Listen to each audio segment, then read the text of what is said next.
Congratulations, we got there. This is the final video in the series. In the last video, you remember that we completed our inventory count and then finished up by filling in the relevant delivery and sales information into this worksheet here.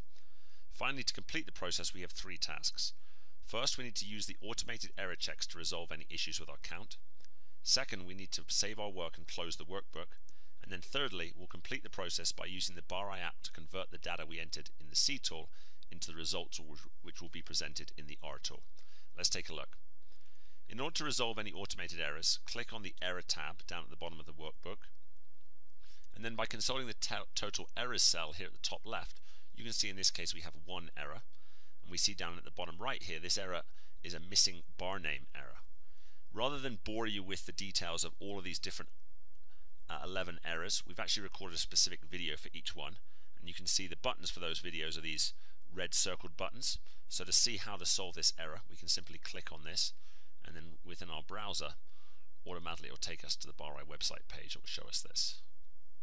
I don't need to look at that because I know that to solve this particular error, I just need to type the bar name in here, and then when I come back to the Errors tab, that error has gone away.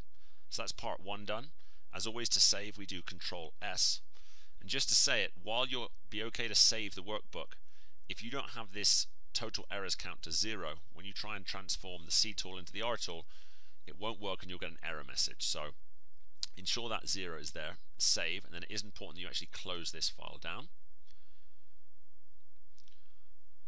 And then just reminding ourselves here, so when we did the setup of the app, we were asked to locate a particular folder where all of our speed count tools are going to be located. So I actually put a speed count tools folder into a BarEye folder, and then automatically the application installed these subfolders.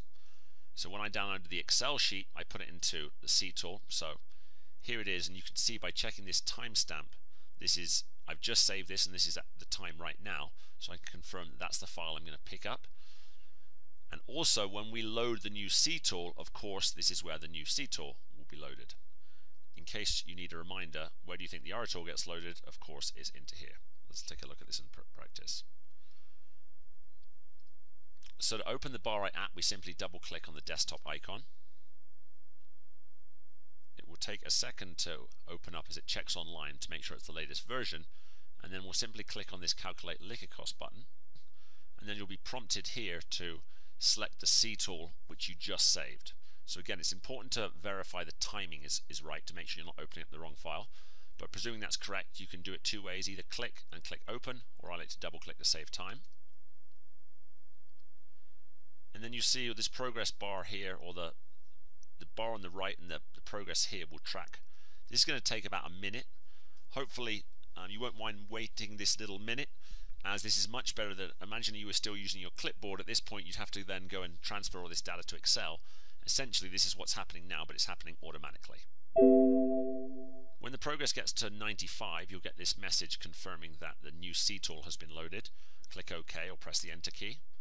Finally, it will tell you you're completed, and then the R tool will actually open up automatically, allowing us to check our work. So again, this is for illustrative purposes, so this isn't all filled in, but here we are in the R tool. It's all going to be filled in. Your liquor cost will be displayed. It will be added to the trend graph. Your ordering will show on the Order tab, and if you need to consult your counts for specific products or items, click on the Products tab. So that's it. You've now completed your first inventory count. When you complete subsequent counts, it will build up this pattern and you'll be able to see the trend of your liquor cost. And as always, thank you for your time and attention, and I really do mean this. If you have any questions or you have any suggestions on how we can improve this process and system, we'd love to hear from you. So shoot us an email or drop us a line. We'd love to hear from you. Thank you again very much.